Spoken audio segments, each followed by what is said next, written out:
To thank everyone for being here, and good afternoon, committee. First of all, is there any members on WebEx? Okay, thank you. Also, is there any requests for bill introductions at this point? Okay, thank you. So today we have a presentation from Kansas 911 System. Sherry Massey, Executive Director, Kansas 911 Coordinating Council. She's going to tell us a little bit about 911. So if you please step to the mic and give your name again for me, Sherry, I'd appreciate it. Welcome to the committee. Thank you very much. So I am Sherry Massey. I'm the Executive Director of the Kansas 911 Coordinating Council, which will, as of July 1 of 2025, become the Kansas State 911 Board. We are in the process of handling that transition from sort of a quasi-governmental entity to a state agency. And I'm going to give you just kind of a brief rundown of what we do and how the transition is going. So in your handouts today, you'll have a longer presentation than I am going to give for you. Oh, thank you. But I will hit the highlights for this discussion. So what the council actually does is that we are responsible for the collection and distribution of 911 fees. These are the fees on wireless, wireline, and prepaid wireless phone charges. We also regulate the use of 911 fees, which are laid out in legislation with a set of allowable uses that are very specific and a couple of very specific prohibitions on how they can be used. And we review literally every dime of 911 fee that is spent in the state. Every dollar, every dime that any PSAP or public safety answering point 911 center spends these fees on. We also apply for and administrate federal grants to the council and out to the PSAPs.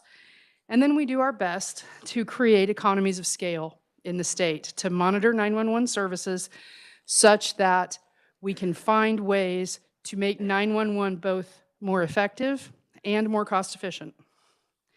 So in practice, what that means is that we provide training to the 911 centers on how to use the technology that the council puts out for those 911 centers that use it. We monitor 911 services, particularly from the carriers, that's the phone companies, to the 911 centers themselves. So everything from where the customer makes the call all the way until it gets answered. Once it gets answered, that's operational at the 911 centers and is kind of out of our lane, okay? We also provide subject matter expertise. 911 is a highly technical and heavily regulated area. And so we provide to the 911 centers or the PSAPs in the state subject matter expertise on 911. We also provide that expertise out to other stakeholders. As for our transition to a state agency, it is going pretty well. It is a relatively big lift, but I have on these slides, and I want to call out a few people that have been of a great deal of assistance. Division of Budget, the Office of Accounts and Reports, the Office of Personnel Services, Office of the Treasurer, and Mainstream Nonprofit Solutions, who is the current accounting contractor to the council, have all been incredibly helpful in this process. There's still quite a bit left to do, but I feel like we are making very good progress. You will be seeing a bill. I introduced it earlier today on the House side, coming through to make some adjustments to the legislation that came through last year. These are adjustments related to the accounting processes, trying to move what we do as the council, which has been in private accounting for, pardon me, 13 years, into state procedures. So there are just a few things that needed to be adjusted, and we've been working with the revisor's office on that, and that bill was introduced today. So you'll be seeing me again. The biggest lift for the 911 Coordinating Council is to help 911 centers transition from what is called legacy or E911 to next generation 911, which is the use of modern technology, mostly IP-based technology, internet-based technology, to improve 911 services. The council provides what we call the hosted solution, which is a phone system that is centrally managed to any voluntarily participating PSAP or 911 center. So if you are, let me bring these over for people. The little map at the bottom of the screen is the council's hosted solution footprint. I like to emphasize that participation in the hosted solution was voluntary, but outside of those 911 centers associated with the Mid-America Regional Council, all 911 centers in the state of Kansas, all primary 911 centers are on the hosted solution. So that is quite a few of them, 105 statutory 911 centers. The hosted solution includes getting the calls to the 911 centers and then the software and hardware necessary to process the calls at the 911 centers. It also includes a mapping application, which is how I got involved in the first place. My background is in 911 and GIS mapping. And the hosted solution's biggest benefit beyond the obvious technology is its economics. The economics of scale associated with the hosted solution are quite impressive. There are a couple of slides within the presentation that talk about that, but basically 911 centers pay the council for participation in the hosted solution, and their payments cover about 40%, about 39% of the cost of the hosted solution, and the money that goes to the council, the portion of 911 fees that goes to the council, covers the other 61%. We believe, and I have some numbers here for the folks that are in the audience. There you go. We believe that we have found more than 75% savings for a standalone single-seat 911 center, which most of the 911 centers in Kansas are very small one-seaters, to be able to have a good call handling system with the most modern technology. We have an excellent benefit there. But also, when you add in all of the other pieces of technology that come along with the hosted solution, the economics of this central purchasing and participation by volunteer have worked out very well. So there's still a good bit to be done. Couple of things you may hear about in legislation coming up this year. We are working with the Department of Transportation in their, oh my gosh, I apologize. The name of the program just escaped me, but post-crash care, there we go, the post-crash care program is focused on a couple of items. A couple of their initiatives are related to 911, and so we're working with them to hopefully bring in an alignment of the needs both of the Department of Transportation and the 911 centers to kind of help the safety and security of Kansas. So you'll hear about a few initiatives related to that, I'm sure, over the next couple of years. So that is the quick and dirty of what the council is and kind of what we have going on. Are there any questions for anybody on the committee that I could answer? Committee, we got any questions for her at this point? Wonderful. Thank you. Did a great presentation. Thank you. All these people's been very busy today. Thank you very much. Okay. Now we're going to open the hearing on Senate Bill 11, which is the Emergency Communication Services Telecommunicator CPR Training. And to start with, we'll have a bill overview. Nick Myers, Assistant Revisor, Kansas Revisor of Statutes Office.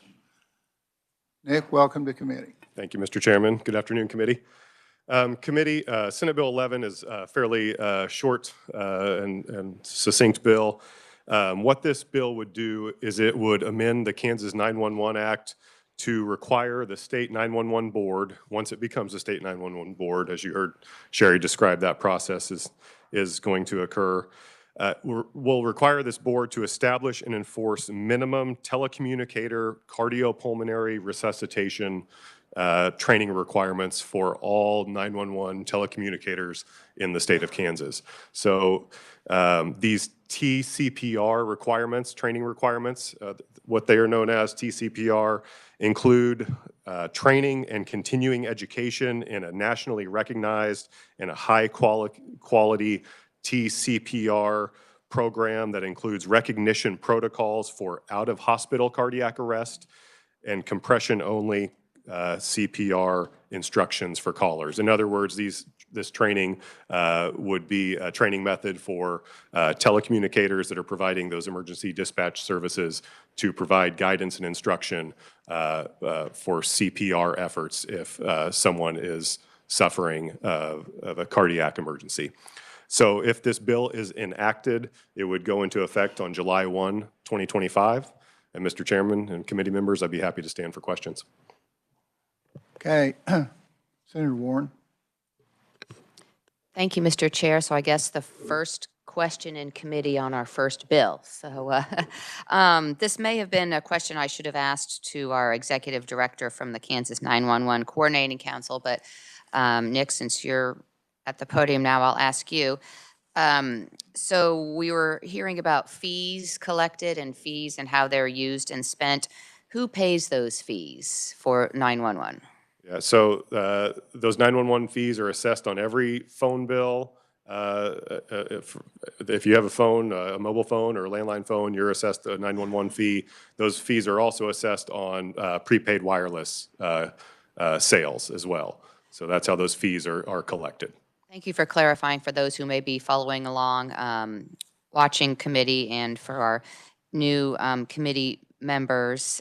And is that per physical phone, or is it per phone plan, or how does that work? I believe it's per account line or per phone number? Per phone number, per line. Per line. So yes, if you have a contract with Verizon and it's got 4 lines on it, I think each line would be assessed that 911 fee. Okay, thank you. See, I told you it was probably a question for Ms. Massey, but thank you, appreciate that. Thank you, Mr. Chair. Committee, we have any other questions? Senator Bowser.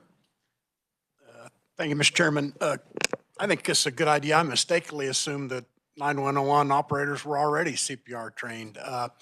Do you know what the demand is for this service? How many calls do we get requesting CPR service? Any ideas? I think those are all valid questions, and some of the folks who will be testifying on this bill behind me, they might have some more knowledge on that area than I do. Anyone else, committee? Okay, Mr. Myers, thank you. You're welcome. Okay, at this time, we'll go into proponents oral. There's 6 of them. And what we're going to try to do is maybe like 3 minutes apiece. We're going to have a timer back here. She's going to raise her hand, so you'll stand up here and watch for that, because we're supposed to be out of here at 2:25. So we might run a little bit late, but that kind of keep us moving and hopefully have a little time for a question or two. So at this point, we'll have Carrie Rinker, American Heart Association. Carrie, welcome to committee. Thank you, Chair. I will ask a question. I know that we had shared a video that features Douglas County first responders, and I didn't know if you wanted to share that after my remarks. To me, setting up what it is, showing the video, then having the oral rest of the conferees might work well, but it's at your will. It's at your will. I'd be happy to. Okay. Maybe you talk and then show it. Yeah, I think that's perfect. Okay. Yes, thank you. So Chairman Fagg and committee members, thank you for this opportunity to present supportive testimony from the American Heart Association on SB 11, telecommunicator CPR, TCPR. Training for all Kansas medical dispatchers can double, possibly triple the chance of survival of out-of-hospital sudden cardiac arrest. TCPR leverages the skill of the telecommunicator to engage the caller in identifying cardiac arrest and coach the caller to deliver effective life-saving care. It provides a meaningful opportunity to improve the survival rates of all Kansans, no matter where they live. This is for medical 911 medical dispatchers only. I'm responsible for handling EMS calls. Most TCPR training programs require 3 to 4 initial hours and a shorter yearly refresher to keep skills sharp. The association is proud to champion this legislation, and we have a great lineup of proponents today to speak to the profound impacts this bill can have in saving lives in Kansas, no matter what county you may find yourself having a cardiac arrest. But with the many good ideas in this building, we recognize there isn't always universal agreement. I've spent the summer and fall engaging with a variety of stakeholders about the need for this legislation. While the overwhelming feedback has been favorable, there were some concerns raised. The concerns include opposition to mandates. The association does not view this legislation as a mandate. It is a minimum standard, basic standard for health and safety. When a Kansan calls 911, they trust that they're going to receive a quick and skillful response, yet in half of the state, you'll have a dispatcher who isn't trained to coach someone over the phone in how to deliver CPR. This bill ensures everyone has a dispatcher on the line able to communicate how to deliver life-saving CPR while waiting for emergency personnel to arrive. SB 11 is a narrowly drafted bill laser-focused on ensuring life-saving training is received by all medical dispatchers. Remarkably, this training comes at low to no cost. Nebraska adopted it in cooperation with all 911 stakeholders, utilizing existing training grant funds. The Kansas EMS, or Arkansas, created their own training provided by EMS. Their EMS board provides the training in the state of Arkansas, and I've spoken with the Kansas EMS board here, and they support this as a possible approach. The 911 Council also offers this as a training option. All these options are within reach. Simply put, we don't care how this gets done. We just say it must get done because lives are on the line. TCPR is currently part of the recommended guidance for Kansas telecommunicators, but only half of our counties have adopted that recommendation. An unheeded recommendation won't comfort a mother who has watched her infant struggle to breathe and die in front of her. And this is a very real possibility because infants are 20% of cardiac arrests. Thank you. We just to wrap up, we say that where you live should not determine if you live, and I ask for your support of this bill. And with that, And do we the got video. a quick video we're going to play here, and I wanted to, we're going to hold questions to the end too if we got time.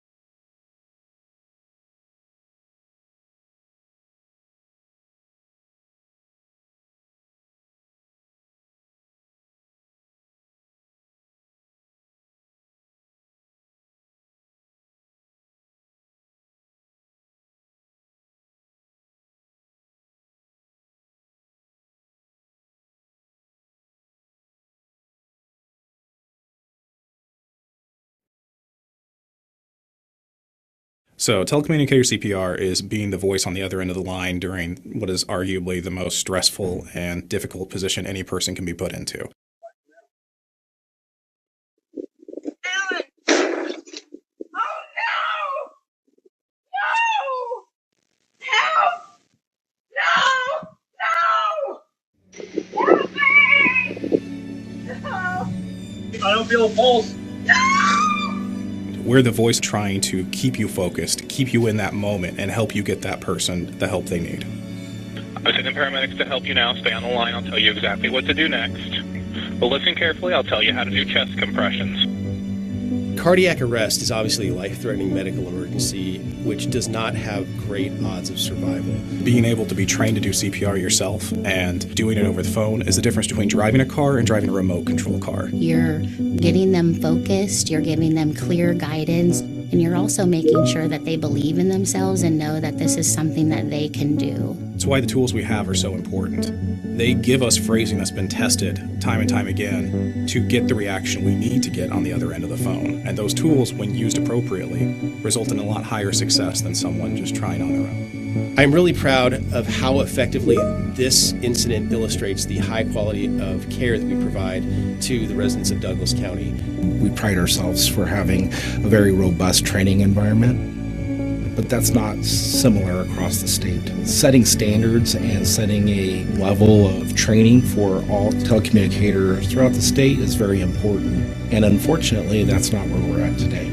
TCPR directly saves lives and improves the quality of lives of the outcome of patients who survive cardiac arrest. The reason why TCPR is so important is there is no alternative. If you don't do CPR, that person is going to die. And even the chance at life is better than no chance at all. Well, I can't tell you, when I watched the video and I heard the wife's cry, I've heard so many of those cries. And anything we can do to stop those from happening as much as possible, it's worth doing. You should be able to call 911 anywhere and get an answer, and you should be able to call 911 anywhere and get instructions to provide CPR. Every Kansan deserves to have the same quality care that we provide here in Douglas County.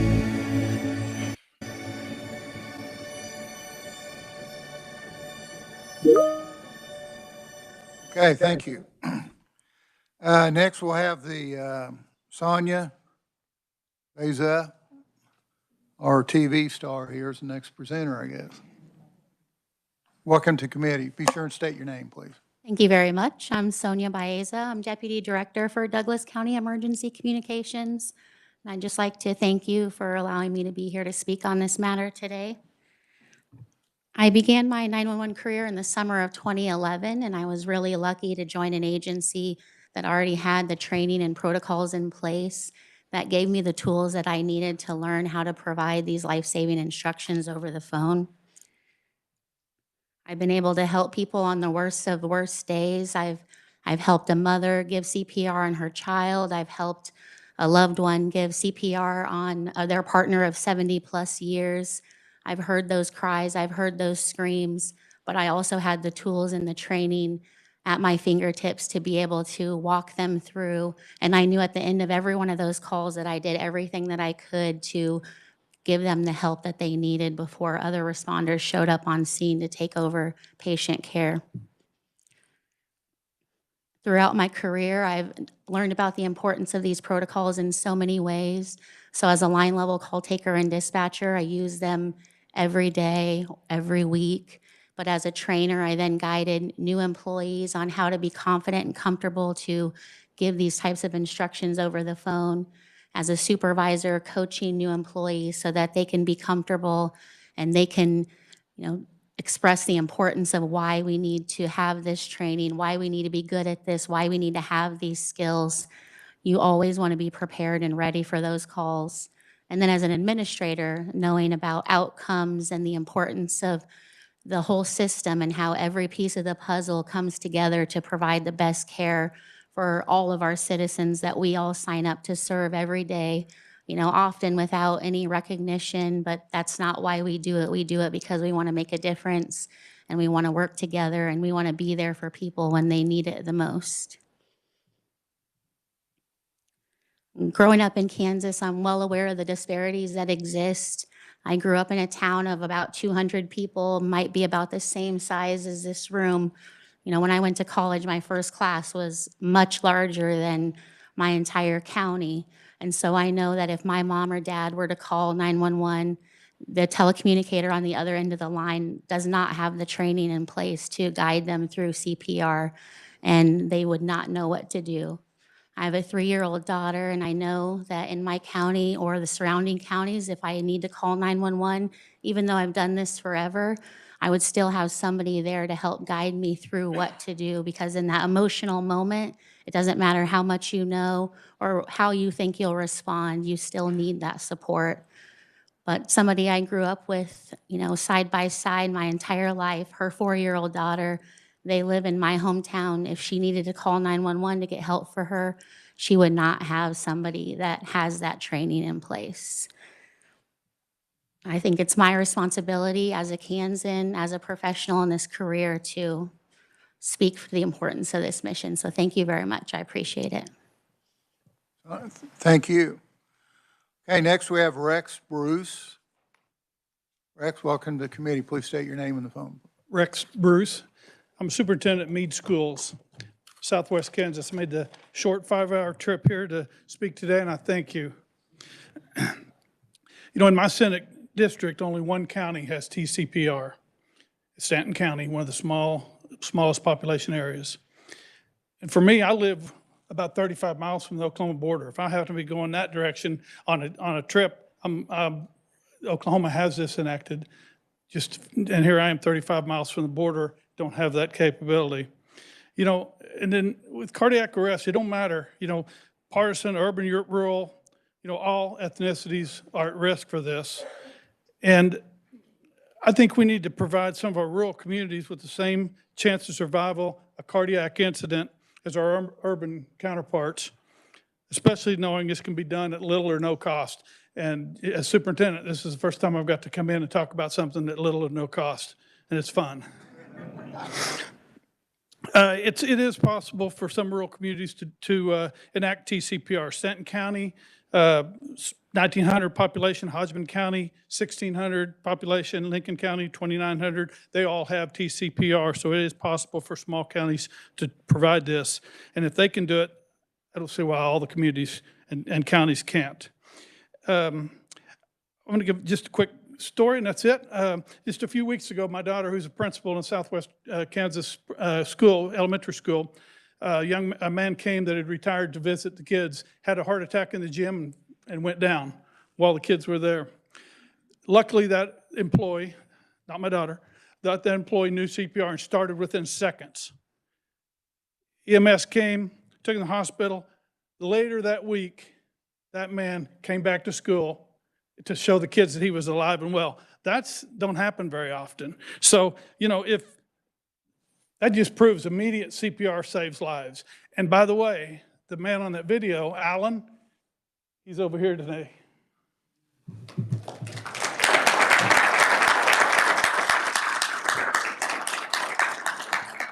Thank you for your time. Thank you. And next we have Kristen Bartel with Kismet. Kristen, welcome to committee. Please state your name when you get the microphone.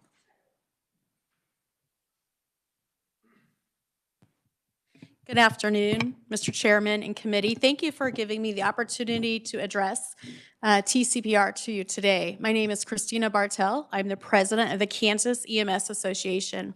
Our association represents EMS providers and agencies across the state. And much like dispatchers, EMS is in the business of saving lives, and it's important to us to help people. And I know that my fellow dispatchers, telecommunicators feel the same way. When they do their jobs each day and each citizen calls 911, they're calling for help. And when they call that number, they're expecting an expert in their field to answer the call and guide and direct them until pre-hospital care arrives.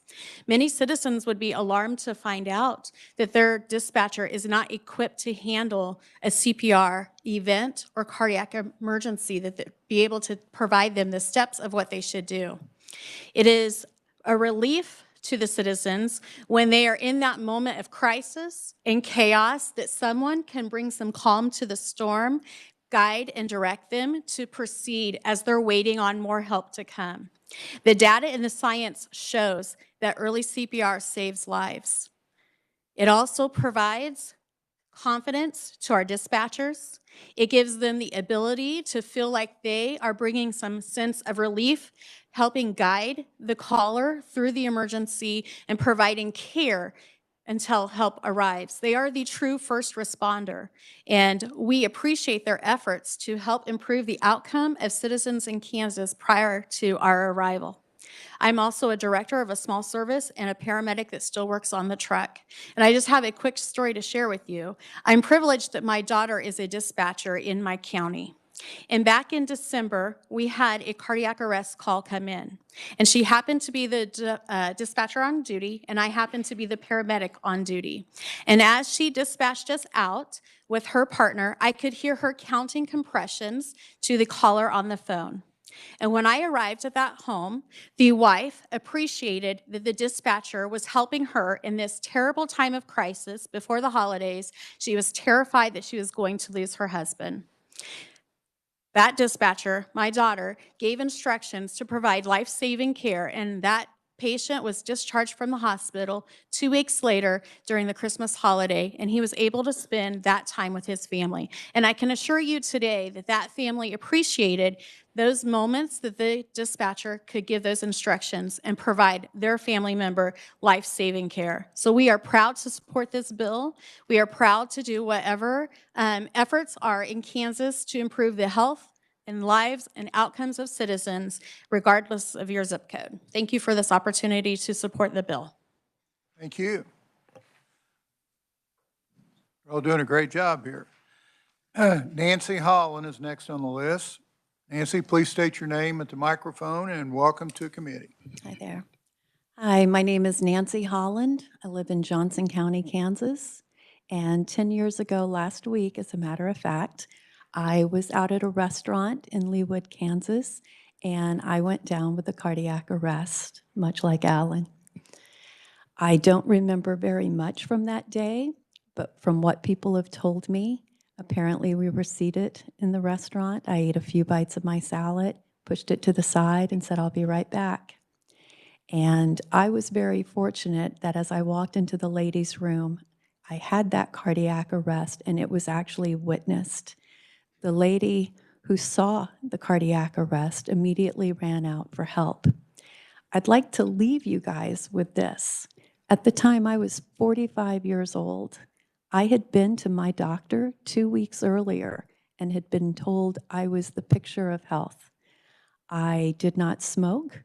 I rarely drank. I exercised constantly. I had low blood pressure. I had no family history. So you think that maybe this will never be something that you'll face. But I promise you that you always think it's going to happen to someone else until it happens to you or your loved one. There are 350,000 out of hospital cardiac arrest every year. 70% of those happen in the home. Imagine if that happened to one of your loved ones and you call 911, what are you wanting that 911 operator to tell you? But like I said, I was very fortunate. That lady saw me have the cardiac arrest, and she immediately ran out for help.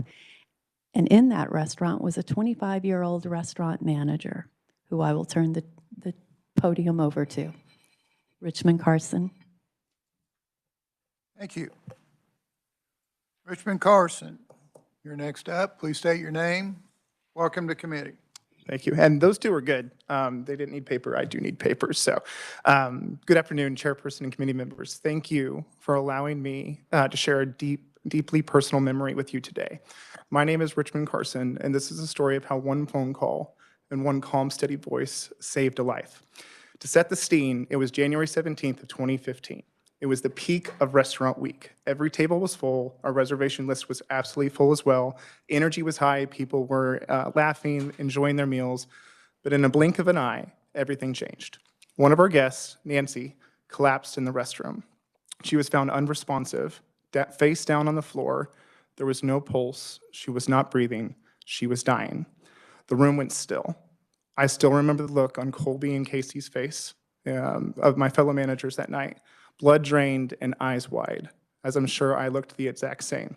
We immediately knew that we were within a crisis and above our head. I called 911, and the voice on the other line was an unsung hero named Tyler, a dispatcher who had become Nancy's second chance. Tyler could tell that we were frightened and overwhelmed by the situation, but Tyler's voice was calm, confident, and clear. He knew exactly what needed to be done and didn't miss a beat on telling us step one. He asked simple, direct questions. He told us exactly what to look for. He had me check for responsiveness. And then he said something that I will never forget. You need to start CPR now. There was no hesitation in his voice. There was no time for second guessing. If I could ask you to remember one thing, it was this moment. There were 4 of us surrounding Nancy, looking at her, unsure what to do. It was Tyler's training that moved the needle and is the reason CPR started. Today, Nancy is alive. She's with her family, living her life. And I can't help to think back on how close we were that day to losing her. It wasn't just the medical professionals who made the difference. It was Tyler, a dispatcher who guided us through those terrifying moments. His calm and focused direction gave us the courage to act, even when everything seemed uncertain. That's what I want you to take away from today. It's about having someone there, like Tyler, who is equipped and ready to help you navigate those first critical moments. Someone who can help and knows exactly what needs to be done. This story isn't much about me. It's not about Nancy. It's not even much about Tyler. It's about how the system worked because the tools and training were made available before it even happened. Many people might say that Nancy was lucky, but I always refer back to my friend Louis Pasteur and his quote, "Luck favors the prepared." Please consider passing SB 11 as it truly would give others the same chance Nancy had. Thank you for your time and attention. I know this is a thankless job, but your actions here do save beautiful lives, like my friend Nancy. Oh, I did get to talk with Tyler in person after the event, and I did ask that same question. It's every day. Okay, thank you. So that's the end of the oral. I've got proponents we've got in your file. You got 15 of them in there. I'm not going to read all those off to you. So next we will move to opponents, oral, and we've got Ed Klump here from the Kansas Sheriff's Association and Kansas Association of Chief of Police. Ed, welcome to committee. Thank you, Mr. Chairman, committee members. My name is Ed Klump. Some of you probably don't know me, so I'll real briefly, I'm a retired chief of police from the department here in Topeka, 35 years in law enforcement, and I represent 3 associations, the Kansas Association of Chiefs of Police, Kansas Peace Officers, and the Kansas Sheriff's Association. Today, I'm here representing the Kansas Sheriff's Association and the Kansas Association of Chiefs of Police. And our reason for that is that the majority of the PSAPs in Kansas are operated under office of the sheriff or a chief of police in a municipality. I want to make clear our opposition is not whether or not we should be prepared to give advice to people and get them to that advice. Our opposition is purely in the mechanism that this bill presents to do that. One of the things that we want to make sure we're clear on, we certainly don't oppose the Heart Association's efforts. They do a wonderful job. We don't oppose the practice of being able to give these directions. But what we do oppose is having it under the 911 Coordinating Council / board. That board was designed to create and monitor and put in place the technology. It was not designed to establish operating policies. In 2011, we came to the legislature because we were having difficulties with that. The council at that time was attempting to get in the management of the centers. And we brought that to the legislature, and they put the language in the law that is there today that's being modified by this bill. We would strongly ask you, if you proceed with this bill, to not do it the way it's done in this bill, but to do it in a separate statute outside of the 911 Act and not under the purview of the 911 Coordinating Council or the board when it makes that conversion. There are several things that I want to talk about on cost. We always get concerned about unfunded mandates. We have a different view. We think this is an unfunded mandate. There is a cost to this training, $55 a year for every dispatcher. And that's an annual training. It has to be repeated every year under at least the Heart Association's program. If you look at the details of the, and again, there was talk that this isn't the only program out there. The Heart Association program is supposed to be done, my understanding, our understanding, as part of an emergency medical dispatch protocol, which is a higher level of training, which includes this type of thing. There's a cost to that if we have to do that. If you look at the information provided by the Heart Association, there is a recommendation, a strong recommendation that there should be a medical director, and they also a monitor for quality improvement, and all those comes with a cost. Our small agencies are concerned as well as about the personnel cost of taking people out for training. We're all shorthanded in our dispatch centers, and that's a concern as well.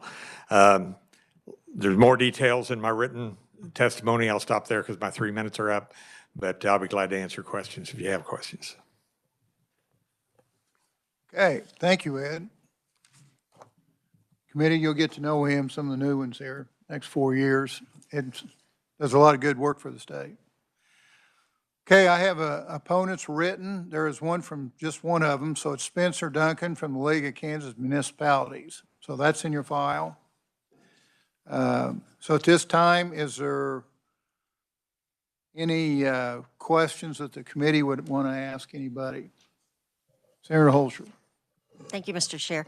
I'm curious, at any time, I maybe Carrie, this would be a question for you or one of the other proponents. In the past, has the state 911 board been asked to implement the training or oversee this process? Or I'm just trying to make the determination of why it falls where it does, potentially. Right. And as I said in my testimony, if a standalone statute is desired, that's fine. You know, we still say that the training should occur every year and that follow-up training should happen because that's best practices or best practice. And as far as whether it falls under the 911 board, in reading that 911 statute, the reorganization statute, when it went to the next gen, that includes that prohibition in there. So if that's the place where the prohibition was sought, it made sense to me that that's the agency that might be best to oversee this, right? So that was why I chose that bill, but we are not, or that, you know, the 911, that board. But that said, we are willing to consider other options, you know, talk to the EMS board, as they did in Arkansas potentially, right? And figure out another way to do this if there is some angst there. That is politics that I'm not privy to. It was prior to my time coming to work for the American Heart Association when that language was added there. Thanks. Senator Warren. Thank you, Mr. Chair. This would probably be a question for the Heart Association. And it was an honor to work with you last session on the cardiac emergency response plan for our schools in Kansas. Mm-hmm.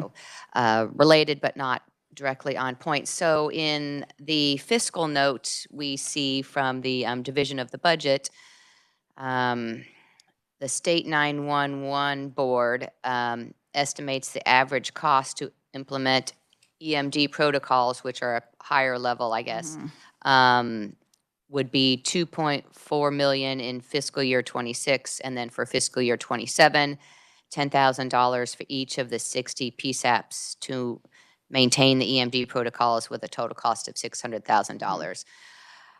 Do you have any response to that? Do you think it would be, you had suggested maybe putting this policy in a separate statute, a separate bill? Could you speak to some of the cost about this? Yes. So EMD is a lot more, right? That is not what we're talking about today. So I want to make that clear. This is not EMD. This is the smallest step that you can take. This is the smallest bite of the apple, and it is low or no cost. I have a whole list of resources that I'm happy to provide this committee, pointing to where these resources exist to get this done at low to no cost. $55 was mentioned by Ed Klump, and while the American Heart Association does have a business partner that offers it for that amount, this bill is not directing you to use our program. Use one of the low-cost options. Use the EMS board's, particular, training. I believe the 911 Commission currently has this as an optional training. I'm not sure what the cost is associated with utilizing that. As I said, each county can decide what they want to do. We don't even want to say exactly how they do it. It's just must get done. It just must get done using one of the resources available. And perhaps that is also connecting with another county, that has this training in place. I believe some three-way calling is something that's been discussed among some partners in this space as well, patching through to someone in another county. And there was legislation last year that allowed for more cooperative agreements in that space. So I think, like I said, there's opportunity here, but we don't like mandates, hasn't gone very far to having a productive conversation. Thank you for the answer and for clarifying that the bill, as you see it, isn't asking for EMD protocols. Right, no, for this. not at all. That is a much more expensive endeavor. Okay, thank you. And may I, one question for Ed Klump, but I don't want to use the rest of the Yes, you time. may, Senator Warren. Thank you, Chair. So a question for Ed Klump, who it's good to see you in Utilities. I usually see you in Judiciary Committee. So you had said that the associations you represent don't oppose the policy in theory, but would just like to see it in a separate, a different bill and not under the state 911 board. That is our biggest objection to the bill is that issue. We do believe there ought to be local control on this and establish, what is affordable under them. The wording that came out in this bill was a lot different than what we had been told in conversations earlier. So we appreciate a lot of the concerns were addressed in this. But we don't want an unfunded mandate. It's unclear to us exactly what the established criteria means in the bill on page 2, starting on line 36, lays out, what the criteria is, or the qualification factors for each one of those. I'm assuming that, like's been presented here, that there are options out there, but I can't address those. I don't know what they are. So 2 quick questions. Would you support this same policy if it were in a separate bill, not under the state 911 board? And do you agree that there should be consistent policy across our counties for this type of training rather than just piecemeal depending on the county? I think we all want to provide the best service we can for the people we serve, including being able to provide this kind of a service. I think it boils down to whether it's a mandate, if there is a cost to it, which I think there is at least some degree of cost. I don't know exactly what that is, but there's always cost when you do training. And so whether we would support it, I'm not sure, but I think our opposition to it would greatly disappear if it was in a separate statute and was not under the auspices of the 911 Coordinating Council or Board. Thank you. Thank you, Mr. Chair, and to our 911 operators and our EMS personnel across the state. So thank you for all that you do. Thank you, Mr. Chair. Okay, committee, we got any other questions? Yes. Senator Francisco. Okay. Don't run away, Ed. Senator Peterson's got a question for you. Do you have a suggestion on who we would put it under? EMS board? Well, I'm not, if we have something, I guess our vision would be to handle this like we've handled a lot of the policy issues that have come before the legislature for law enforcement, where we establish by statute that every agency has to have a policy and some minimum things that have to be covered in that policy. Not using the word, that you have to mandate certain things to achieve that policy. But in this case, I think that could be as a standalone statute. It could be right next to the 911 Act as far as that goes. I mean, that's up to the revisers where these end up unless, the legislature directs them. I guess we would like to see something that say, if you do that, that says in the bill, it's not going to be part of the 911 Act so that it doesn't accidentally get put in there. I think that's the big part. Somebody mentioned the EMS board. Maybe that's an appropriate place to monitor compliance, with a policy mandate. I don't know. But we know we don't want to open the door to having the 911 Coordinating Council / board dictating operational matters for the dispatch centers beyond the use of the technology. And that was the argument we came in with in 2011 that was put into the law. Senator Francisco.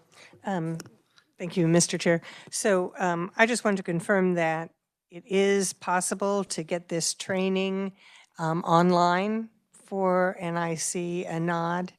And then I would just like a second shout out to my constituent, Alan Ackland, for not only coming today, but also for having the technology to record that event at his house. And I think it was either some kind of a Ring device or whatever, but to share that with so many people and have it available so we can understand. I'm glad you were outside, and I'm glad that contractor heard you. But your sharing that has made it possible for this story to just reach so many more people. Thank you. And thank your wife. Yes. Absolutely.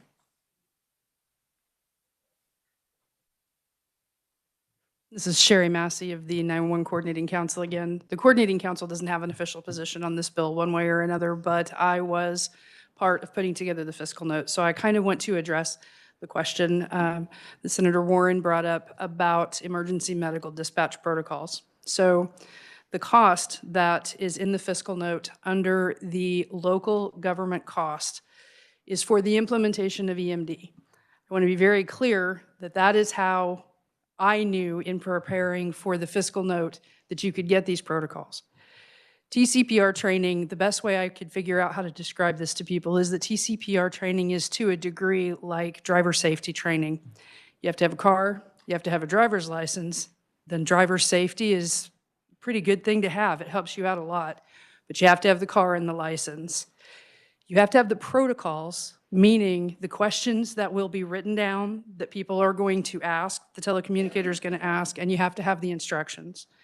If there is a cheaper way to get them than EMD, then the fiscal note would change. That's just not something that I was familiar with.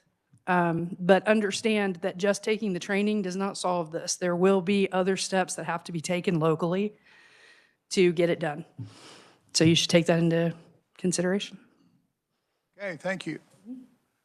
Committee, we got any other questions? Okay, do we have any other proponents here today? Or neutral testimony, anybody? Or any other opponents to the bill? Okay, committee, there was a fiscal note that was written in there that's in your folder. And at this time, we'll close the hearing. And I don't have any announcements at this point, so we will adjourn. Thank you for being here.